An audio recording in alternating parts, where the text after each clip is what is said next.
আছে। সেনাবাহিনী নিয়ে বলছি, মানে অধিকার ছাড়িয়ে দিয়া অধিকার ধরিয়া রাখার মতো বিড়ম্বনা। আমি মনে করি মানে সেনাপ্রধান, এটা আমার অবজারভেশন, তিনি তো আসলে অধিকার রাখতে যাচ্ছেন না। খেয়াল করুন, তিনি ক্ষমতা নিতে পারতেন বলছি, তিনি ক্ষমতাটা নেন নাই। সামহাউ ওনার মনে হয়েছে উনি শেখ হাসিনার সময়ে তার আদেশ পালন না করে বাংলাদেশের ডেমোক্রেটিক ট্রানজিশনের পক্ষে তিনি দাঁড়াচ্ছেন। এখনো তিনি তাই বলছেন। আসলে উনি একটা নির্বাচন চাইছেন। হ্যাঁ, উনি একবার বা একাধিকবার ইনক্লুসিভ নির্বাচন শব্দটা বলেছেন, তাতে আমরা ধরে নিতে পারি এতে আওয়ামী লীগ থাকতে পারে, এরকম একটা আলাপ। এটা করা ঠিক করেছেন কি বেঠিক করেছেন এটা নিয়ে আলোচনা হতে পারে, কিন্তু উনি এখনো কিন্তু ওই অধিকার চাইছেন না, উনি দেশ শাসনের অধিকার চাইছেন না। উনি মনে করছেন, আবারও বলছি, সামহাউ উনি একটা ট্রানজিশনে যাবেন। আমি আপনাকে আমার একটা ইন্টারপ্রিটেশন বলি। রাওয়া ক্লাবে তিনি যেদিন পাবলিক অ্যাড্রেস করেছেন অন ক্যামেরা, সেদিন তিনি একটা জায়গায় বলছিলেন, আমার যদি কখনো কোনো সমস্যা হয় আমি নুরুদ্দিন স্যারের সাথে কথা বলি। আমি এই জিনিসটা পিক করেছিলাম। নুরুদ্দিন খান হচ্ছেন সেই সেনাবাহিনী প্রধান যিনি এরশাদের পতনের পর যিনি ক্ষমতা নিতে চাওয়ার চেষ্টা অ্যাটলিস্ট করতে পারতেন বা নিতে পারতেন, উনি এটা করেননি, বরং উনি বাংলাদেশের ডেমোক্রেটিক ট্রানজিশনের দিকে বাংলাদেশকে নিয়ে গিয়েছিলেন ওই সময়, কারণ ওনার রোলটা খুবই ক্রিটিক্যাল ছিল। আমি ধারণা করি জেনারেল ওয়াকারুজ্জামানেরও একই ধরনের চিন্তা আছে। সুতরাং তিনি আগে যেটা নেন নাই সেটা ধরে রাখতে চাচ্ছেন না, উনি চাচ্ছেন বাংলাদেশ একটা ডেমোক্রেটিক পথে যাক। এটা হলো আমার এই পর্যায়ের ব্যাপার। আচ্ছা, আমি এনসিপির ব্যাপারে আপনি একটা কথা বলেছেন। আমি ফিনান্সিয়াল টাইমসকে ডক্টর ইউনূস ছাত্রদের দল গঠন করা নিয়ে কি বলেছিল আমি হুবহু পড়ছি প্রথম আলো ট্রান্সলেশন থেকে, আমি দেখে দেখে পড়ছি।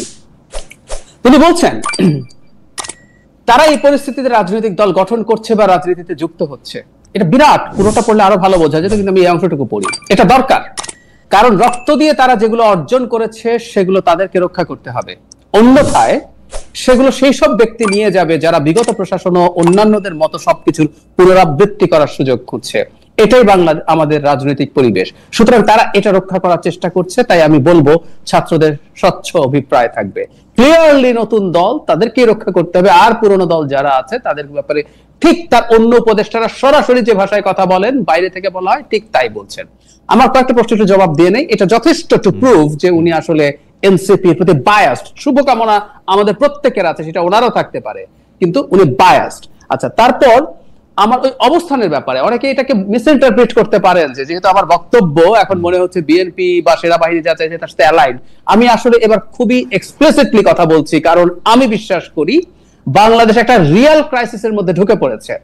আমরা যদি গণ অভ্যুত্থানের পর থেকে, এটা দীর্ঘ আলোচনা, আমরা যদি এটাকে গণ অভ্যুত্থান হিসেবে মনে করে এর কাছে যতটুকু চাওয়া যায় ততটুকু নিয়ে মোটামুটি একটা গ্রহণযোগ্য অবস্থার মধ্য দিয়ে যেতাম, ভালো ছিল। কিন্তু এটাকে কেউ কেউ বিপ্লব বানানোর চেষ্টা করেছে দীর্ঘদিন আমাদের স্টুডেন্টরা তাদের পাতা ফাঁদে পা দিয়েছে। আপনার প্রোগ্রামে খালেদ ভাই, Hasnat Abdullah, I can clearly remember 5 তারিখের পর হাসনাত বলেছে আমার সাথে যে আমাদের বিপ্লবী সরকার গঠন না করাটা ছিল বিরাট ভুল। সো কিছু কিছু মানুষজন এই জায়গাগুলো এমন জায়গায় নিয়ে গেছে এবং এখনো চলছে। এই অনিশ্চয়তার মুখে অ্যাজ আর্লি অ্যাজ পসিবল একটা ইলেকশন ইজ মাচ বেটার। একটা কথা আছে, মানে ভিক্ষা চাই না কুকুর সামলাও। আমরা ওই জায়গায় চলে এসেছি। হতে পারতো আমাদের সংস্কার বা অনেক কিছু হতে পারতো, কিন্তু এখন একটা ইলেকশন যদি না হয় এবং সেটা জুনের মধ্যে না হওয়ার প্রবাবিলিটি আছে। কেন আছে আমি আপনাকে একটু যোগ করি। ধরুন বাইরে থেকে বিএনপির কথা বলছি না, আমরা দেখছি সরকারের মধ্যে যে উপদেষ্টার নাম আমরা বললাম জনাব আসিফ মাহমুদ, তিনি একটা ইন্টারভিউ দিয়েছিলেন একটা টিভি চ্যানেলে, যেখানে তিনি প্রধান উপদেষ্টার সাথে সেনাবাহিনী, মানে বিশেষ করে তার সেনা প্রধানের সাথে বসেছেন। তিনি প্রধান উপদেষ্টার সাথে কি কি করেছেন তাকে না নেয়ার জন্য 4 ঘন্টার মিটিং এর আগে 3.5 ঘন্টা উনি তাকে রেজিস্ট করার চেষ্টা করেছেন, শেষে বুকে পাথর বেঁধে তার ভাষায় এসে। আচ্ছা, এই ক্লিপটা আসার আগে একজন খুবই গুরুত্বপূর্ণ ইনফ্লুয়েন্সার, খুবই গুরুত্বপূর্ণ, পারহ্যাপস মোস্ট ফলোড ইনফ্লুয়েন্সার ঘোষণা করেছিলেন 2 দিন আগে যে ওয়াকারুজ্জামানের জন্য তিনি একটা বিরাট ঔষধ আনতেছেন। লেভেনচুস এই শব্দটা ব্যবহার করেছেন। তারপরে না জনাব আসিফ মাহমুদ সজীব ভুঁইয়ার এই ভিডিও দেখিয়ে উনি বলছেন দিস ইজ দ্যাট। তার মানে একজন উপদেষ্টা সরকারে বসে এই কাজ করছেন তার সাথে কানেক্ট হয়ে। আচ্ছা, সেই ভদ্রলোক কিন্তু 5 বছরের সরকার চাইছে, সেই যার সাথে কোলাবোরেট করে আসিফ মাহমুদ এটা করছেন। আরেকটু যোগ করি, তিনি যে সেই প্রবাসী ইনফ্লুয়েন্সার যিনি নিজেকে অর্জুন বলে জনাব খলিলুর রহমানকে কৃষ্ণ বলেন, সেই কৃষ্ণ সরকারে, এবং সেই কৃষ্ণকে আমি এখন ডিফ্যাক্টো ডেপুটি চিফ অ্যাডভাইজার বলে মনে করি। একই অঙ্গে এত রূপার কারণ নাই। তিনি হাই রিপ্রেজেন্টেটিভ রোহিঙ্গার, তখনই উনি মন্ত্রী, তারপর উনি তার জন্য ইতিহাসে প্রথমবারের মতো ন্যাশনাল সিকিউরিটি অ্যাডভাইজার করা হলো এবং তাকে ডিফেন্স মিনিস্ট্রির দায়িত্ব দেওয়া হয়েছে। এবং আল জাজিরার রিপোর্টেও এসছে তিনি এসে পরবর্তীতে সেনাপ্রধানকে সরানোর চেষ্টা করছেন। আমি যদি এই অঙ্ক করি, সেনাপ্রধানকে সেই ইনফ্লুয়েন্সাররা প্রথম দিন থেকে টার্গেট করছেন নানান রকম ইস্যু দিয়ে, কিন্তু আমি যদি বলি টার্গেটের মূল কারণ হচ্ছে উনি ইলেকশনটা চাইছেন, ওনাকে রেখে ইলেকশনটা অনেক পেছনে। ডক্টর রহমান, একটা ছোট্ট প্রশ্ন করি। জি জি। বিশ্ববিখ্যাত বিশ্বের সবচেয়ে বড় ইনফ্লুয়েন্সার যার কথা আপনি বললেন, plus doctor Mohammad Yunus, plus Asif Mohammad Sajib Bhuiyan সরাসরি বলছেন যে কি বলে এটার নাম কি, সেনাপ্রধানের ব্যাপার, সেনাপ্রধান বলেছেন বুকে পাথর বেঁধে ডক্টর ইউনূসকে তিনি মেনে নিলেন, প্লাস ডিফেন্স মিনিস্টার যিনি আরো অনেক ক্ষমতাবান, কৃষ্ণ অর্জুন নাগার্জুন, অনেক কিছু আমরা বলতে পারি, তারা সবাই মিলেও যে সেনাপ্রধানকে সরাতে পারলেন না, এক চুল তার কোনো কিছু করতে পারলেন না, সেনাপ্রধান এখানে টিকলেন কি করে? তাইলে কি তারা যেটা বলতেছেন এটা সত্য? সেনাপ্রধানও কি বিএনপির সাথে, ইন্ডিয়ার সাথে মিলে একটা আলাদা প্যাক্ট করতেছেন? আপনি বলতেছেন ডিফেক্টো যাকে ডেপুটি প্রাইম মিনিস্টার, সেই ডেপুটি প্রাইম মিনিস্টারের কি অনেক বেশি ক্ষমতা আমরা দেখতে পাইতেছি? তাকে তো আমার এটা জোক মনে হইতেছে। জোক মনে হইতেছে কেন? সেই করিডোরের জায়গায় একটা ত্রাণের জায়গায় একটা করিডোর, যেটা উনি করতেছেন এইটাই বলতে পারতেছেন না। মানে দেখেন, ক্ষমতা তো আসলে খালি পাওয়ার প্র্যাকটিস করে না, আপনাকে তো বুঝতেই হইব যে আমি ক্ষমতা বানো বটে। মানে মানে মঞ্জু ভাইয়ের মতো নিরিবিলি ক্ষমতা, নীরব কবিত্ব তো কবিত্ব না। তো ওইটার ক্ষেত্রে তো আমি নীরব ক্ষমতা দেখতে পাচ্ছি। নীরব ক্ষমতা তো ক্ষমতা না আসলে।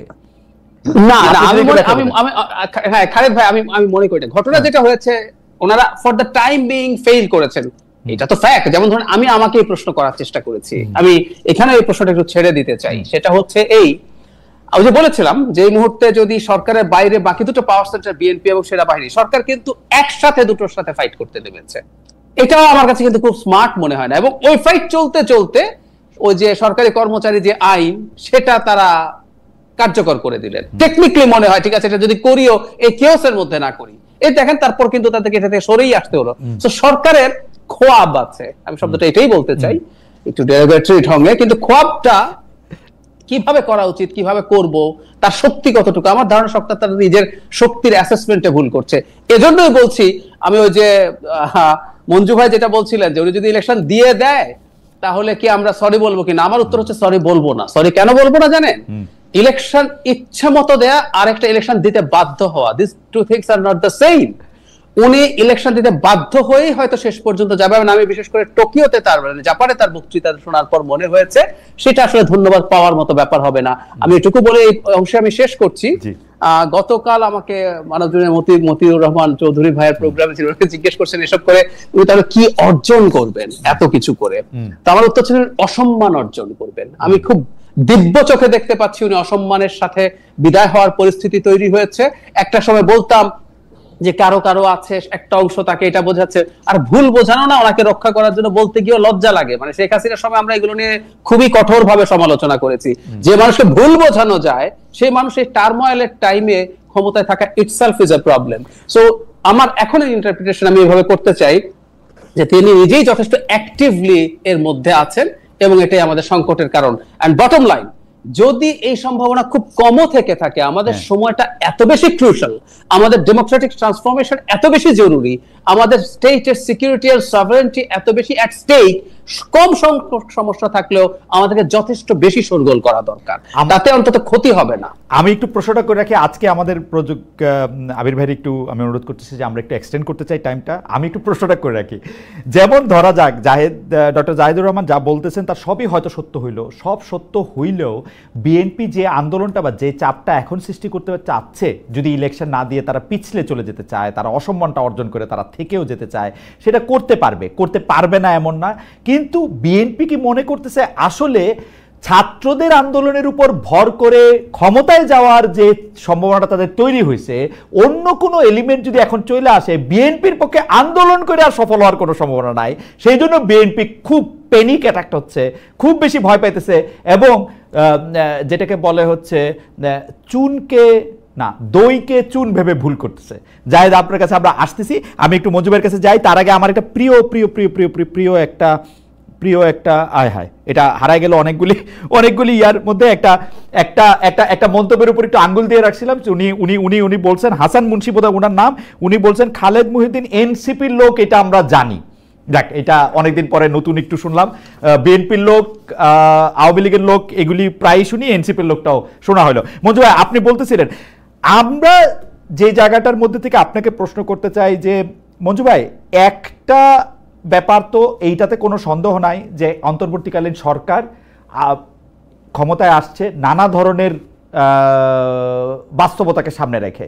অনেকগুলি বিচার ছিল, সংস্কার ছিল, নির্বাচনটাও ছিল, কিন্তু নির্বাচনটার কথা বললে অন্তর্বর্তীকালীন সরকারের সবাই যারা এক মুহূর্ত আর ক্ষমতায় থাকতে চান না, তারা বলেন তারা বাইরে অনেক বড় বড় কাজ ফেলে এসছেন, তাদেরও আরো অনেক কাজ আছে, তারা ঠিকমতো কাজও করতে পারতেছে না অনেকে, কিন্তু তারপরেও তারা এটা থাকতে চান এবং ভাবেন এবং বলেন যে তাইলে কি আমরা বিএনপির মতো একটি দলের হাতে, যারা আবার আওয়ামী লীগেরই মতো, তাদের হাতেই ক্ষমতা দিয়ে চলে যাব?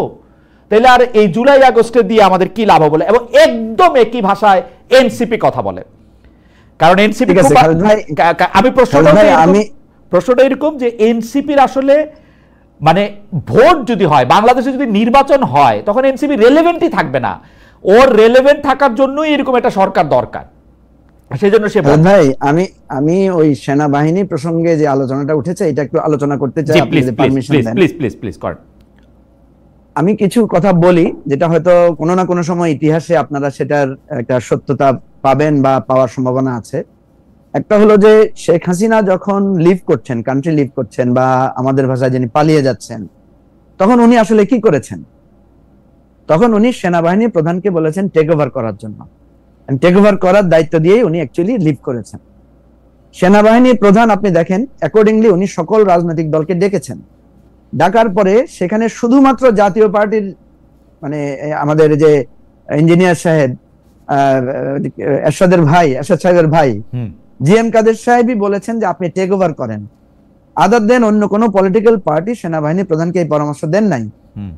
পার্টির রাজনৈতিক দলের নেতারা বলেছেন আপনাকে ছাত্রদের সাথে কথা বলতে হবে, যেহেতু ছাত্ররা এখন গণভবন অভিমুখে, পুরো ঢাকার রাস্তা ব্লক, আমরা ছাত্রদের সাথে কথা বলতে চাই।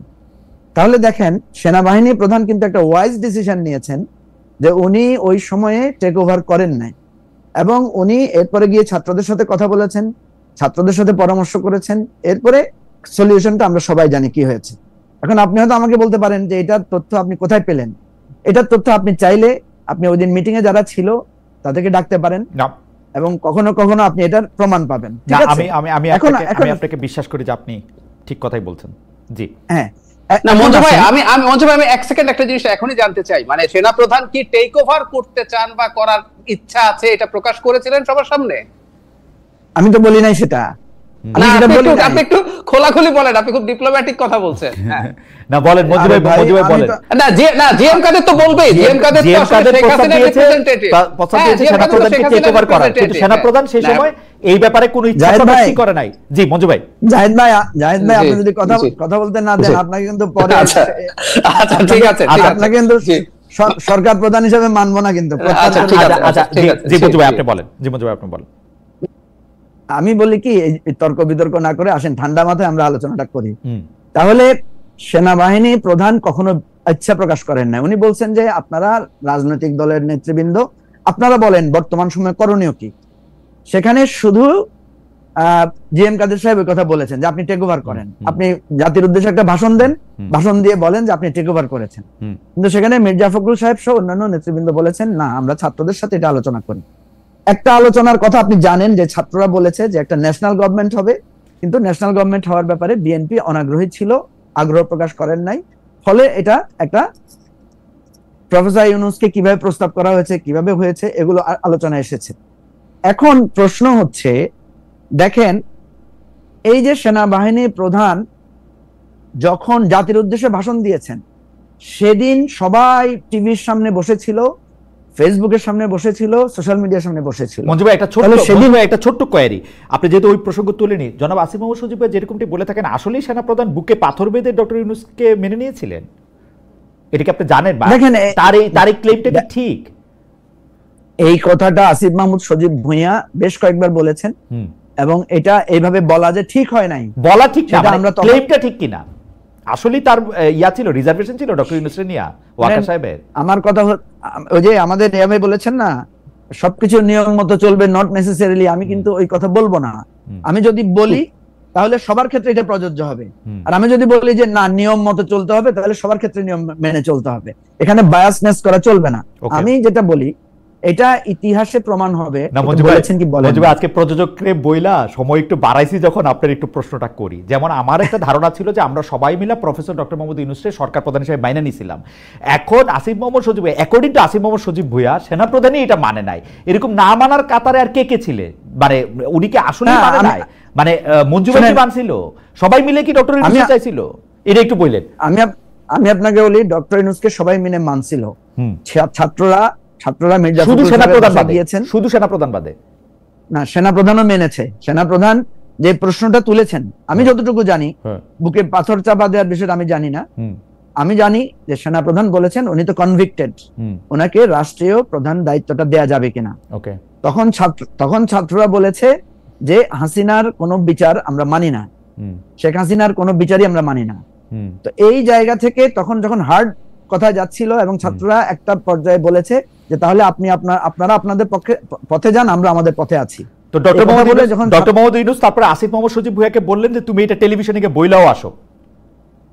না, এটা ধরেন এই আলোচনাগুলো আমরা না করি, এই ধরনের আলোচনাগুলো, কারণ এগুলো থেকে তো খুব ভালো কিছু আসবে না, আমরা তো এটা বললেও হবে না। আসিফ মাহমুদ সজীব ভুঁইয়া এটা বলেছেন, এটার প্রতিবাদ করতে পারেন সেনাপ্রধান অথবা যারা ওখানে উপস্থিত ছিলেন তারা। আচ্ছা, এটা আমি আর আপনি শুধু ধারণাই করতে পারবো, আমরা কিছু বলতে পারবো না। এনিওয়ে, আমরা পুরানো কাসন্দি আমি ঘাটতে চাচ্ছি না। আমি আপনাকে যেটা বলতে চাচ্ছি, তাহলে সেনাবাহিনীর প্রধান যখন অ্যাড্রেস করেছে নেশনকে, সেনাবাহিনীর প্রধান যখন সকল রাজনৈতিক নেতাদেরকে ওনার সেনা ভবনে ডেকেছেন, সেনাবাহিনীর এটা উনি যে নিয়ম লঙ্ঘন করেছেন বা উনি যে ওনার চর্চার ক্ষমতার বাইরে করেছেন, এই প্রশ্নটা তো আমরা কেউ তুলছি না। আমরা তো ওনার ডাকে সরাসরি সবাই ক্যান্টনমেন্টে গিয়েছি। তাহলে এখন কেন আমরা প্রশ্ন তুলছি যে সেনাবাহিনী প্রধান নির্বাচনের ডেট নিয়ে কথা বলতে পারবেন না? এটা খুব যৌক্তিক কথা না? এই কথাটা জাহেদ ভাই তুলেছেন। এখন আমি আপনাকে বলি, সেনাবাহিনী প্রধানের কথাগুলোর মধ্যে যৌক্তিকতায় আমি কোনো ঘাটতি দেখি না, কারণ উনি ইতিহাসের একটা কঠিন সময়ে গুরুত্বপূর্ণ দায়িত্ব পালন করেছেন এবং এখনো করছেন। এখনো বাংলাদেশ সেনাবাহিনী ইনভলভ না হলে কোনো কেওয়াস, রাস্তায় যে সমস্ত মারামারি গন্ডগোল ঝামেলা হচ্ছে, কোনো কেওয়াস আমরা হ্যান্ডেল করতে পারছি না। প্রশ্ন হচ্ছে একটা, আমি আপনাকে বলি, একটা হচ্ছে যৌক্তিক, আরেকটা হচ্ছে কৌশলগত। একটা হচ্ছে নীতিগতভাবে সঠিক, আরেকটা হচ্ছে কৌশলগতভাবে ঠিক কিনা। সেনা প্রধানের এই বক্তব্যগুলো নীতিগতভাবে সঠিক, কিন্তু কৌশলগতভাবে আমি একটু কনফিউজ যে সঠিক না। কেন বলছি আমি আপনাকে? কারণ সেনাবাহিনী প্রধান সম্পর্কে পাবলিকলি যেটা ধারণা বা স্পষ্ট, উনি শেখ হাসিনার আত্মীয়। দ্বিতীয় হচ্ছে উনি শেখ হাসিনার সময়কার সময় সেনাপ্রধানের দায়িত্ব পালন করেছেন। সেই সময়েও রাষ্ট্রের নানা নিয়ম শৃঙ্খলা, গণহত্যার মতো ঘটনাগুলো ঘটেছে, নানা ধরনের গুম খুন, আপনার কি বলে যে আয়নাঘরের ঘটনাগুলো ঘটেছে। তো উনি যখনই, আমরা যে সমস্যাটা ফিল করি, আমার একটা কথা বিএনপির, শুনেন একটু আমাকে বলতে দেন, আপনি তারপর বলতে পারবেন। জি, আমরা যখন, আমার একটা কথা যখন বিএনপির পক্ষে যায় বিএনপি খুশি হয়, আবার বিএনপির বিপক্ষে গেলে বিএনপি অখুশি হয়। ঠিক তেমনি ভাবে আমাদের যে সমস্ত ইনফ্লুয়েন্সাররা যখনই দেখেছে সেনাবাহিনীর এই কথাটা উনাদের নীতির বাইরে গেছে, তখন ওনারা চ্যালেঞ্জ করেছেন যে সেনাবাহিনীর প্রধান তো হাসিনার আত্মীয়, উনি তো আগে এটা করেন নাই, আগে সেটা করেন নাই, আগে প্রতিবাদ করেন নাই, সমস্ত কথাগুলো বলেছেন। এখন প্রশ্ন হচ্ছে যে সেনাবাহিনীর প্রধানের সমালোচনা আমরা করতে পারবো কিনা? আমরা ডক্টর ইউনূসের সমালোচনা করছি, আমরা খালেদা জিয়া যখন প্রধানমন্ত্রী ছিল ওনার বিরুদ্ধে রাস্তায় স্লোগান দিয়েছি। একটু দ্রুত বলতেন ভাই, একটু দ্রুত শেষ করতেন, আরো অনেকগুলি প্রসঙ্গ ছিল। আমি যেটা বলতে চাচ্ছি যে আমি আবারও ডাক্তার জাহেদের ওই কথাটাকে রেফার করছি যে উনি বলছেন সবকিছু নিয়ম মতো চলবে, নট নেসেসারিলি। আমরা এমন একটা সময় পার করছি এখানে সবকিছু নিয়ম মতো চলছে না, এজন্য আমি যারটা পাচ্ছি তাকে সহায় দিচ্ছি, কিন্তু নিজের ত্রুটিটা আমরা বলছি না। সেই জায়গা থেকে আমার বক্তব্য হচ্ছে যে আমাদের এই জায়গাগুলোতে যত বেশি কম বিতর্ক তুলে আমরা একটা সমাধানের পথে যেতে পারি। দেখেন ডাক্তার জাহেদ যতগুলো কথা ডক্টর ইউনূসের বিরুদ্ধে বলেছেন, বেশিরভাগ কথাই সঠিক, কিন্তু তাহলে ডাক্তার জাহেদের তো উচিত ডক্টর ইউনূসের পদত্যাগ চাওয়া। বিএনপি, এই যে আপনি বললেন, চায় তো বিএনপি, আমি কিন্তু চেয়েছি, আমি ডক্টর ইউনূসকে বলেছি, স্যার আপনি এবং আপনার পুরো এই উপদেষ্টা পরিষদ পদত্যাগ করলে আমি খুশি, কিন্তু আপনারা পদত্যাগ করলে রাষ্ট্র যে সঠিকভাবে চলবে সেটা যদি আমি নিশ্চয়তা পাইতাম তাহলে আপনার পদত্যাগ চাইতাম আমি। এখন বিএনপিও কিন্তু শেষ পর্যায়ে গিয়ে এত সমালোচনার পরেও ডক্টর ইউনূসকে বলে যে আপনাকে থাকতে হবে। আমাদেরকে মনে রাখতে হবে ডক্টর ইউনূস চাইতে শতগুণ যোগ্য লোক আমাদের বাংলাদেশে আছে, কিন্তু ডক্টর ইউনূসের মতো গ্রহণযোগ্য লোক একটাও আছে কিনা আপনি আমাকে দেখান। সমস্যাটা সেখানে, মানে যোগ্য এবং গ্রহণযোগ্য। আচ্ছা, আপনি একটু ছোট করে একটু মন্তব্য করেন তো, মানে আপনি যোগ্যতা এবং গ্রহণযোগ্যতা, আমার কাছে মনে হয় ডক্টর ইউনূস যে অ্যাসাইনমেন্ট হাতে নিয়েছেন সেই অ্যাসাইনমেন্টটা ওনার শেষ করা উচিত এবং শেষের আগে যত কম বিতর্ক করা যায়। মঞ্জু ভাই, আমি কিন্তু খুব বিনয়ের সাথে আমি বলতে চাই, এই বিতর্কগুলি কিন্তু আমরা করি নাই। আপনি দেখেন করিডোর নিয়ে যে কথা উঠছে, এটা আমরা শিখাই দিয়েছিলাম ডক্টর ইউনূসের তো পররাষ্ট্র উপদেষ্টারা এটা কইতে। একটা বিতর্কেরও কি আমরা এটার মধ্যে আসছি? আমরা কি ডক্টর ইউনূসকে শিখাই দিয়েছিলাম যে ডিসেম্বর মাসে গিয়া তুমি ইয়ার মধ্যে গিয়ে আপনি গিয়া বইলা আইসেন যে না আওয়ামী লীগ আমি কোনোদিন বহিষ্কার করবো না, কারণ আওয়ামী লীগ বহিষ্কার করা আমার এখতিয়ার না? আমরা কি এগুলি শিখাই দিয়েছিলাম যে আপনি হাসনাত যখন আন্দোলনে আসবে তখন ওদেরকে গরম ঠান্ডা পানি দিয়ে শীতল করে তারপর ওদের কথা আপনি 3 দিন পরে মাইনা নিয়েন?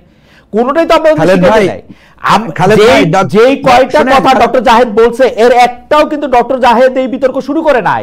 বিতর্ক শুরু করছে ডক্টর ইউনূস এবং তার পরিষদ। খালেদ ভাই, আমি তো বলছি আমি তো ভাই আপনাকে বললাম আপনার এই কথা তোলার দরকার ছিল না, তো আমি তো বলছি ডক্টর জাহেদ যে কথাগুলো বলছে এটার 99% কারেক্ট। আমি তো সেটা স্বীকার করতেছি। Doctor Yunus bias, doctor Yunus fail করেছেন, ডক্টর ইউনূস আমাদের ঐক্য রক্ষা করেন নাই, ডক্টর ইউনূস এখন তার কোনো কন্ট্রোল নাই সরকারের উপরে। তাহলে ডক্টর ইউনূসের পদত্যাগের চাইতে আমাদের অসুবিধা কোথায়? আমরা সবাই মিলে একমত হলে ডক্টর ইউনূসের পদত্যাগের মাধ্যমে, কারণ আপনার কথা ঠিক, এখানে আবার আপনার কথা ঠিক, সেই জন্য আমি এত কথা বললাম যে আসলেই কোনো গ্রহণযোগ্য লোক নাই। একটা লোকরে পাওয়া গেছে যে আমরা এটলিস্ট আমরা এটা বলতে পারছিলাম যে ডক্টর মোহাম্মদ ইউনূস আসলে আওয়ামী লীগ না বিএনপি না, কিছুটা এনসিপি, এটা উনি পরে বলছে, আমরা কিন্তু বলি নাই। এটা কিন্তু উনি বলছে, এটা আমাদের দোষ। আমি একটা প্রস্তাব দিতে চাই আপনার মাধ্যমে। ডক্টর ইউনূসের উচিত হবে এই সমস্ত যে অভিযোগগুলো ডক্টর জাহেদ এবং বিএনপি একসাথে দিচ্ছে, এটাকে একসাথে করে আমাদেরও প্রয়োজনে সমর্থন নিয়ে ডক্টর ইউনূস পদত্যাগ করুক, আমরা একটা নতুন সরকার করি। আর ডক্টর ইউনূস পদত্যাগ করে, ডক্টর ইউনূস শুনেন, ডক্টর ইউনূস পদত্যাগ করে এনসিপির নেতৃত্ব গ্রহণ করুক, আরো অন্যান্য দলও যদি নিয়ে উনি এটা জোট করুক। শুনেন, আমার ভালো হবে, এটা ভালো হবে, it's a very good suggestion. উনি ইলেকশন করুক, করে সংস্কার করুক। আমার কথা হচ্ছে এই কাদা ছোড়াছুড়ি, আমি ডাক্তার জাহেদের মতো একজন ব্যক্তি এই কাদা ছোড়াছুড়িতে ঢুকাটা আমার পছন্দ না, কারণ আমি চাই যে আমাদের গ্রহণযোগ্য লোকের সংখ্যা খুব কম, আমাদের যোগ্য লোকের কোনো অভাব নাই। মঞ্জু ভাই খুব সুন্দর করে একদম মানে কি বলে পাঠাতনটা রেডি করছেন। আমি খালি আমাদের একজন দর্শকের সাহায্য নেই, নিজামুল হক সুমন ওনার নাম, ডক্টর জাহেদ, উনি বলতেছেন 16 বছর অপেক্ষা করেছে বিএনপি, 6 মাস অপেক্ষা করতে অসুবিধা কোথায়? ডক্টর ইউনূস কথা না রাখতে পারলে জনগণ তাদের বিপক্ষে যাবে। ডক্টর জাহিদুর রহমানকে উদ্দেশ্য করে এটা বলা হয়েছে। ডক্টর জাহিদুর রহমান আগে পরের বিষয় নিয়ে আপনি যদি এই ব্যাপারগুলি একটু মনে রাখেন। আবারও একই প্রসঙ্গ, মাত্র 6 মাসের মধ্যে এমন কি হয়েছে? এবং আমি প্রশ্নটা করেছিলাম যে বিএনপির আসলে যদি ডক্টর ইউনূস আসলে কথা না রাখেন, বিএনপির আন্দোলন করে আসলে কোনো সরকারকে হটানোর ক্ষমতা নাই বলে বিএনপি সবচেয়ে বেশি কনসার্ন। ক্ষমতা নেই আমি ঠিক বলছি না, মানে ডক্টর ইউনূস আসলে কিসের উপর ব্যাংক করছে সেটা বলি, তার আগে আমি মঞ্জু ভাইয়ের প্রশ্নটা একটু জবাব দিই। আমরা ডক্টর ইউনূসের সমালোচনা করছি, আমি এখনো মনে করি উনি থাকুন, উনি থেকে প্র্যাকটিক্যাল সিদ্ধান্ত নিয়ে প্র্যাগম্যাটিকলি উনি এখন আর অনেক কিছু করা যাবে না, আমরা ওই জায়গায় চলে এসেছি। মানে এটা তো হয়, আমরা পরীক্ষায় ছোটবেলায় যেতাম, আমাদেরকে শিখাই দিত সরল অঙ্ক আগে করো না, করলে এটা যদি ঝামেলা বেঁধে যায় তাহলে কিন্তু পারবো না, তো করলো দুটো অঙ্ক মিললো না, তখন আমরা বসে নতুন করে চিন্তা করি, আচ্ছা ঠিক আছে আমি মোটামুটি আর কি করে যেতে পারি। এগুলো তো খুব বেসিক্স। উনি বিরাট স্বপ্ন নিয়ে এসছেন, বিরাট স্বপ্ন নিয়ে চেষ্টা করেছেন বলে মনে হচ্ছে, সময় নাই দেখাতে পারি, আসলে উনি আন্তরিকই ছিলেন না। দৈনিক সমকাল একটা রিপোর্ট এসছে যেখানে 121টা সংস্কার যেগুলো দলগুলোর কাছে পাঠানোই হয় না, এগুলো সরকারি করে ফেলতে পারে বলা হচ্ছে, এগুলোর কোনো খোঁজ খবর নাই। ডক্টর বদিউল আলম মজুমদার ওখানে অন রেকর্ড কথা বলেছেন, উনি ওনার সাথে কমিশনে আমি নিজে ছিলাম, আমার চেয়ারম্যান উনি। সো ওই আসল কাজ নাই, আমরা দেখছি তো। কিন্তু আমি যে কথাটা বলতে চাইছি যে ওনাকে আমরা সমালোচনা আসলে এখনো করছি, উনি যাতে ওনার কোর্স অফ অ্যাকশন ঠিক করেন। এই সমালোচনা মানে এটা হাসিনার সমালোচনা না। আমি এখন এই কথা বলতে প্রস্তুত, 5 আগস্টের পর ডক্টর ইউনূস যদি দায়িত্ব না নিতেন, আমি বহুবার বলেছি, বহির্বিশ্ব বিশেষ করে ভারতের চাপ, আওয়ামী লীগের নানা রকম অপতৎপরতার বিরুদ্ধে আমাদের এত ভালো কিছু হতো না। এই টাইমটা উনি পার করে দিয়েছেন। ফ্র্যাঙ্কলি স্পিকিং, উনি তো অলরেডি জানিয়েছেন যে উনি নাও থাকতে পারেন। এটা ট্রিক হোক বা উনি যদি সত্যি অভিমান করে চলে যেতে চান, আমাদের তো আসলে চলতে হবে এবং আমাদের টার্বুলেন্ট টাইমটাও আমরা কাটিয়ে এসেছি। We might think in a different way. আর আপনি যে কথাটা বলছেন বিএনপি, আসলে বিএনপি ভয়টা ভিন্ন জায়গায়। বিএনপির যে শক্তি আছে, আমি ধরুন বিএনপি রাস্তায় নেমে গেল নির্বাচন নিয়ে, ঢাকার রাস্তায় তারা বসে পড়লো যে আমাকে নির্বাচনের তফসিল ঘোষণা করতে হবে, নাহলে আমি যাবো না, বিভাগীয় শহরগুলোতে হলো। মানে তাহলে সরকার আসলে বিএনপি কে কিভাবে হ্যান্ডেল করবে? সরকার কি শেখ হাসিনা হবে? ডক্টর ইউনূস শেখ হাসিনার মতো এখানে মাঠে মারাত্মক গোলাগুলি করবে, তারপরে তাদেরকে গায়েবী মামলা দেবে, জেলে নেবে, টর্চার করবে, এসব করবে? উত্তর হচ্ছে আমি বিশ্বাস করি না ডক্টর ইউনূসের নিজের সেই ইচ্ছাও আছে। তর্কের খাতিরে ধরে নিলাম শেখ হাসিনা হতে চাইলেন, ওনার সেই আদেশ এক্সিকিউট করার জন্য কি এই পুলিশ প্রস্তুত আছে? উত্তর হচ্ছে না। আমিও মনে করি হয়তো বিএনপি এটা ভাবছে যে ডেডলক যদি খুব বাজে হয়ে যায়, তখন কোনো না কোনো ধরনের ইন্টারভেনশন বা অন্য কিছু হয় কিনা, সম্ভবত তারা সেটা ভেবে থাকতে পারে। সেটা মাথায় রেখেই হয়তো তারা এখন মাঠে থাকার চেষ্টা করবেন এই বিবেচনা করে। কিন্তু সরকারকে নির্বাচনে বাধ্য করার মতো যথেষ্টের বেশি শক্তি পার্টি হিসেবে বিএনপির আছে। ওর মধ্যে জনগণ খুব বেশি কানেক্টেড হোক। ডক্টর জাহিদুর রহমান, এই ব্যাপারটা পরিষ্কার। আপনি আমাকে এই প্রসঙ্গে একটু আপনি আমার কথা বলেন। একই প্রসঙ্গে আমি মঞ্জু ভাইয়ের কাছেও শুনতে চাইবো, সেটা হচ্ছে এনসিপি এবং বিএনপির দাবির মধ্যে ফারাকের জায়গাটা যদি আমরা দেখি। এনসিপি কিন্তু ইলেকশন চায় না এরকম বলে না, ধরেন অন্য পার্টিগুলিও ইলেকশন চায় না এরকম বলে না। এনসিপির যদি আমরা ধরে নেই যে ডক্টর ইউনূসের পার্টি, সেই হিসাবে আমি বলতেছি, তারা বলতেছে কিছুটা সংস্কার করতে হবে, কিছুটা দেখানোর মতো বিচার করতে হবে। আপনি দেখেন সংস্কারে যেগুলি বিএনপির মানলে কোনো অসুবিধাই নাই, বিএনপি সংস্কারের কথা বললে 31 দফা নামের একটি কুমিরের ছানা 4 বার 7 বার 8 বার 49 বার দেখায়, সেই জায়গার মধ্যে থেকে যেইগুলি না মানলে কোনো অসুবিধা নাই, সেইগুলির মধ্যে লাল লাল লাল লাল লাল লাল দাগ দিয়ে রাখছে। কেন? আমার কাছে মনে হয় বিএনপি নির্বাচনের জন্য প্রস্তুত না, এটা আমার হাইপোথিসিস। সেই জন্য বিএনপি এই সংস্কারটা, যদি আজকে বিএনপি রাজি হইতো, জুন মাসের মধ্যে সংস্কার হয়ে যেত, জুলাই মাসের মধ্যে নির্বাচনের তফসিল ঘোষণা হয়ে যেত, অগাস্ট সেপ্টেম্বর অক্টোবর নভেম্বরের ইলেকশন হয়ে যেত। বিএনপি যেহেতু প্রস্তুত না, মাঠ পর্যায়ে বিএনপির স্ট্রেংথ বিএনপি জানে না, সেই জন্য বিএনপি এই সংস্কার, এনসিপির ঘাড়ে দোষ, ইউনূস চায় না এবং অন্যান্য চাপ টাপ। দেখেন তারেক সাহেবও দেশে আসে নাই। আপনি যদি একটু বলতেন যে আমার হাইপোথিসিস হচ্ছে বিএনপি চায় না ইলেকশন আসলে। আচ্ছা আমি খালেদ ভাই, আমি আপনাকে বলি, আপনি ধরেন ডক্টর ইউনূস, আমি বিএনপির একজন টপ লিডার, আমি বললাম আমি একটা সংস্কারও মানি না। এতক্ষণ পর্যন্ত যতগুলো মানছিলাম এখন ওগুলোও মানি না, আরো যেগুলো মানি না তা তো আছে, একটাও মানি না। আপনি কি এটার জন্য ইলেকশন দেবেন না? না, আমি দিব, কিন্তু মুশকিল হচ্ছে আচ্ছা এক নাম্বার খেয়াল করেন। জি, তার মানে ব্যাপারটা হচ্ছে এই, আমরা কাউকে ঘাড় ধরে সংস্কার মানা, মানে আমি ইভেন একজন কমিশন চেয়ারম্যান, যিনি ঐক্যমত্য কমিশনের মেম্বার, তিনিও বলছেন যে বল এখন রাজনৈতিক দলগুলোর কোর্টে, তারা সংস্কার মেনে নিলে ইলেকশন হবে। সো সংস্কারের সাথে রিলেট করা হচ্ছে। বিএনপি বা আর কোন দল একটা সংস্কারও না মানার জন্য যে কনসিকুয়েন্স হতে পারে তার পাবলিক স্ফিয়ারে, পলিটিক্যাল স্ফিয়ারে, সেটা মেনে নিয়ে যদি সে সংস্কার না মেনে নিতে চায়, who are we to say that যে তোমাকে মানতে হবে? আমি আমার জায়গাটা একটু বলি ডক্টর রহমান। দেখেন, ওরা আন্দোলন শুরু করছিল চাকরিতে কোটা নিয়া, যে আমি আর এখন বয়সও নাই, চাকরিতে আমি আর যাবো না। সেই আন্দোলনটাতে ওদেরকে যখন অকারণে মারা শুরু হইলো, তারপরে যখন এটা নৃশংসতার পর্যায়ে চলে গেল, তখন আপনি যে যার জায়গা থেকে এটার মধ্যে একটা অংশগ্রহণ করতে চাইছি। কিন্তু পাশাপাশি তো এইটাও চাইছি দেশটা আরেকটা হাসিনার কাছে না আসুক, পাশাপাশি তো এইটাও চাইছি একই রকম জায়গা থেকে না আসুক। এই জুলাই আগস্টকে কিছুই থাকবে না, আপনার শুধু ক্ষমতা আছে, আপনি বিএনপি, ডক্টর জাহিদুর রহমান, আপনি আমার কাছে এসে বলবেন একটা সংস্কার আমি মানি না, ইলেকশন তো আপনাকে দিতে হবে, এটাই করবেন আপনি। না খালেদ ভাই, আমি 5 তারিখের পর থেকে একটা একাডেমিক ডিবেট অনেকগুলো প্রোগ্রামে করেছি, এবং আমি এইটা যদি কোনোদিন কেউ ব্রডার স্কেলে করতে চায়, আমি তার সাথে করতে প্রস্তুত আছি। সেটা হলো সংস্কার বলে কনস্টিটিউশনাল বা লিগ্যাল কতগুলো জিনিস স্ট্রাকচার ঠিক করে আমরা যদি মনে করি শেখ হাসিনা ঠেকানোর পথ বন্ধ হবে, এটা আটার স্টুপিডিটি। আমি স্টুপিডিটি শব্দটা জেনে শুনে বলছি, and I can debate with anybody। গত 20 বছর থেকে পৃথিবীতে আলোচনা হচ্ছে, আমি একটা বিখ্যাত বইয়ের উদাহরণই দিই, 16 সালে সম্ভবত বেরিয়েছে সে বিখ্যাত বই, হাউ ডেমোক্রেসিস ডাই, লেভিটস্কি আর জিবলাতের। তারা দেখিয়েছেন কিভাবে কনস্টিটিউশনাল ফ্রেমওয়ার্কের মধ্যে থেকে দেশে দেশে স্বৈরতন্ত্র আসছে। 2006 সালের পর থেকে ডেমোক্রেটিক ডিক্লাইন চলতেছে পৃথিবীতে।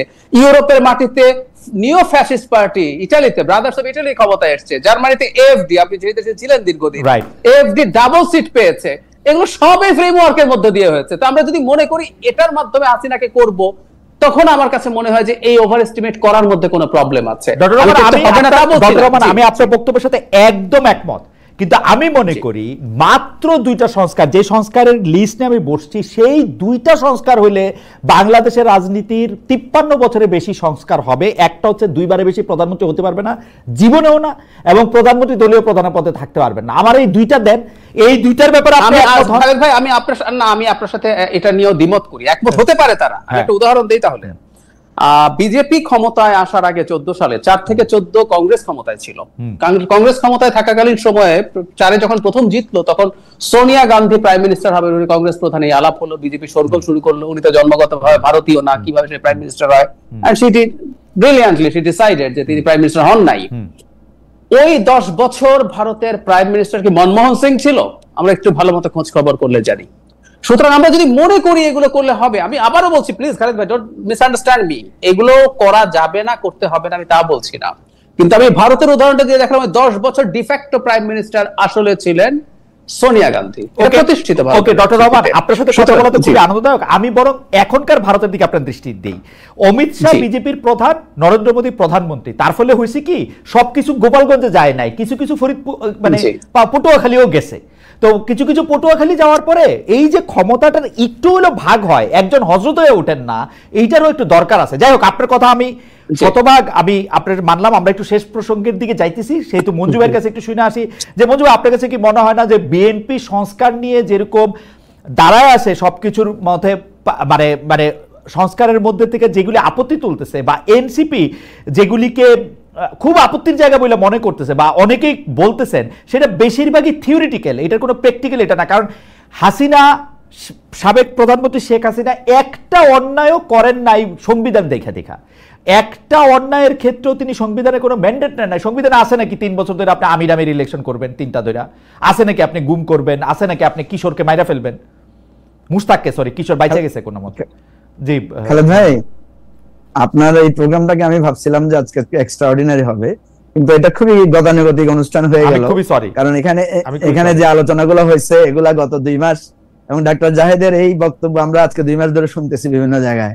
আমি ভাবছিলাম যে আপনি একটা ডিফারেন্ট অ্যাসপেক্ট থেকে আলোচনাটা করবেন। রাইট, দেখেন, আমি একটু বলি প্রথম কথা হচ্ছে যে এই পৃথিবীতে বেশিরভাগ গণ অভ্যুত্থানই ব্যর্থ হয়েছে।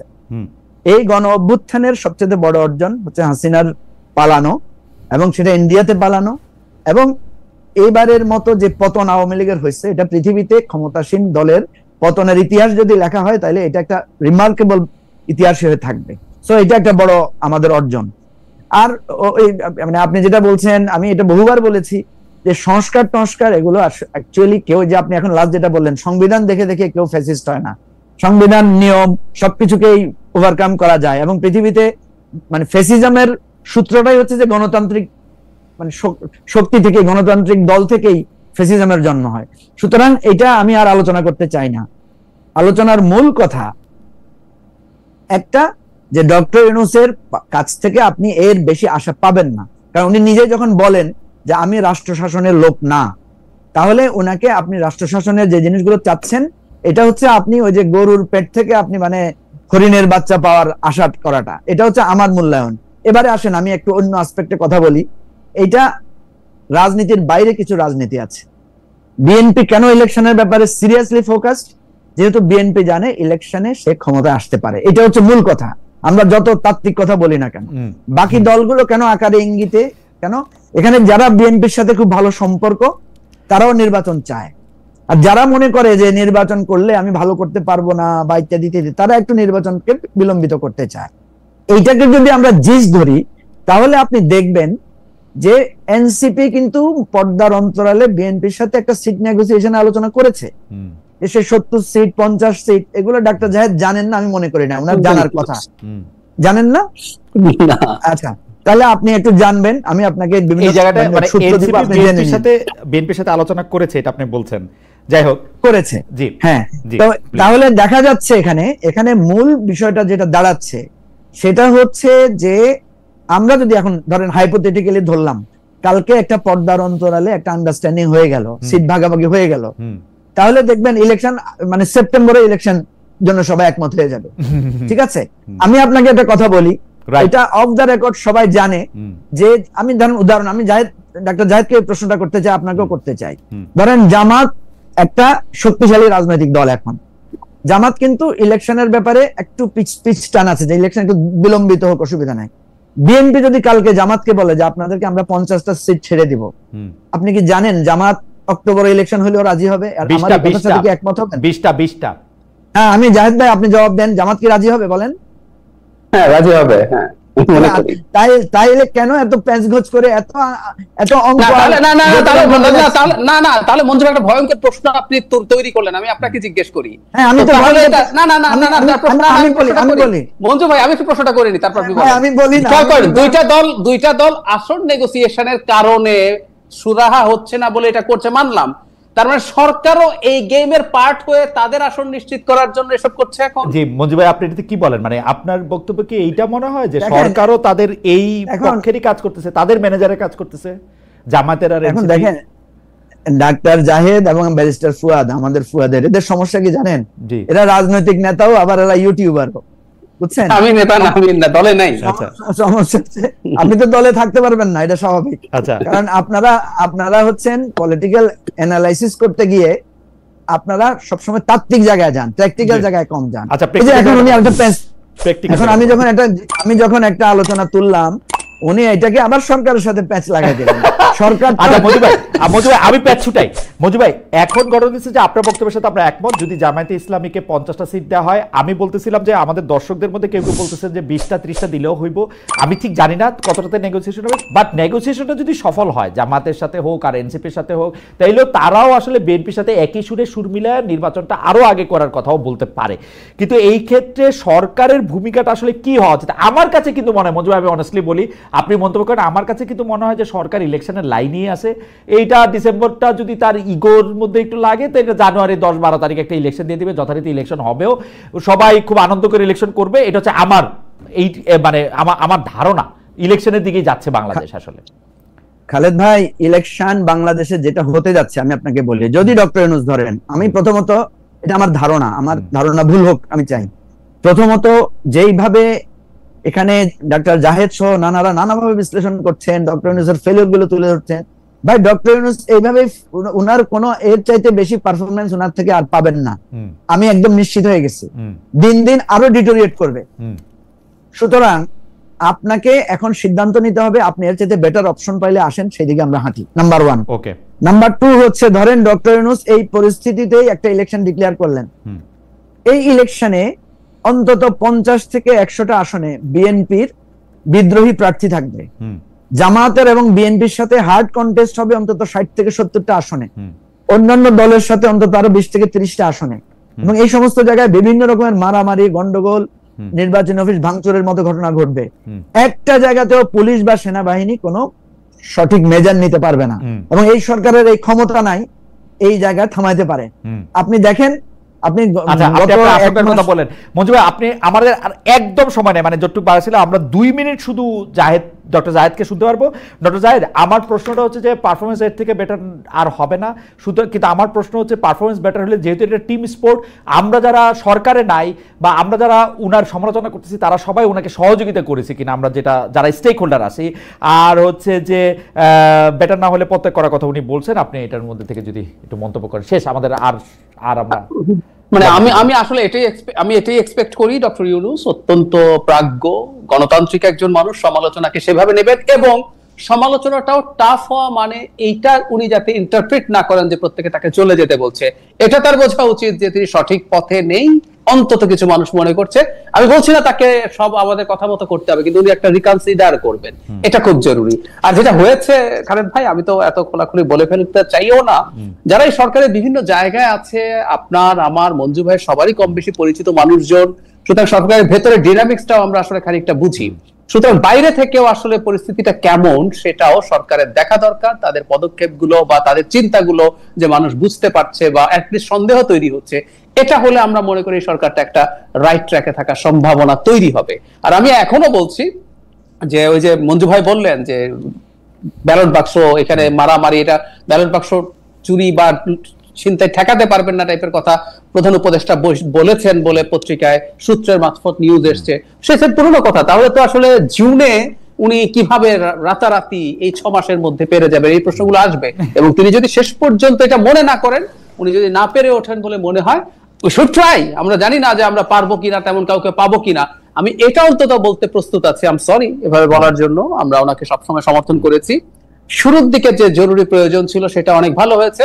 শেখ হাসিনা বাংলাদেশকে ধ্বংসস্তূপে পরিণত করেছে, এবং কতটা করেছে এটা ডক্টর ইউনূসের চাইতে আমরা বেশি জানি।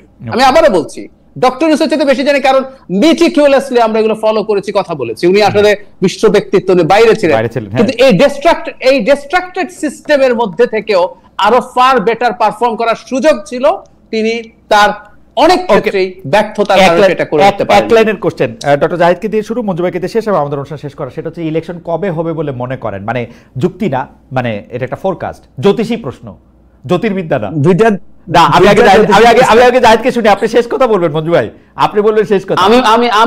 আমি মনে করি রমজানের আগে ইলেকশন হবে, আশা করি। ওকে, মানে এর বাইরে পারবেন না। আরেকটা কথা যোগ করে রাখি, সরকার সুযোগ নাই, সরকার অর্থনীতির বিরাট সাফল্য দেখাচ্ছে, অর্থনীতির অবস্থা ভালো না, অর্থনীতি সরকারকে বাধ্য করবে ইলেকশন। ওকে, ফেব্রুয়ারির আগে।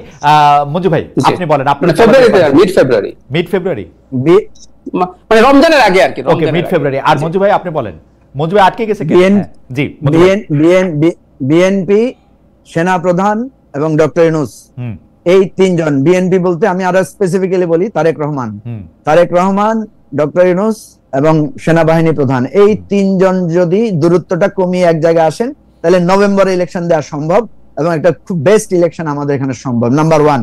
নাম্বার 2 হচ্ছে হবে কবে? না, এটা জ্যোতিষী প্রশ্ন মঞ্জু ভাই, জ্যোতিষবিদ্যা না, এটা জ্যোতিষী প্রশ্ন। আপনি বলেন কবে হবে, কাটটা মিলে সেটা পরে দেখব। যদি এই তিনটা জায়গায় সলিউশন হয়, দূরত্বটা কমে এক জায়গায় আসেন, তাহলে ডিসেম্বর ফেব্রুয়ারি হতে পারে, নাইলে ইলেকশন হবে আরো 2 বছর পরে। ওকে, আপনার কাছে কি মনে হয়, কোনটা মনে হয় আপনার কাছে সেটা বলেন, মানে যদি কিন্তু বাদ দিয়া আমরা পরে এটা মিলাবি, মানে আমরা এটা মনে রাখবো আর কি, কাটটা মিলছে। জাহেদ বলছে মিড ফেব্রুয়ারি।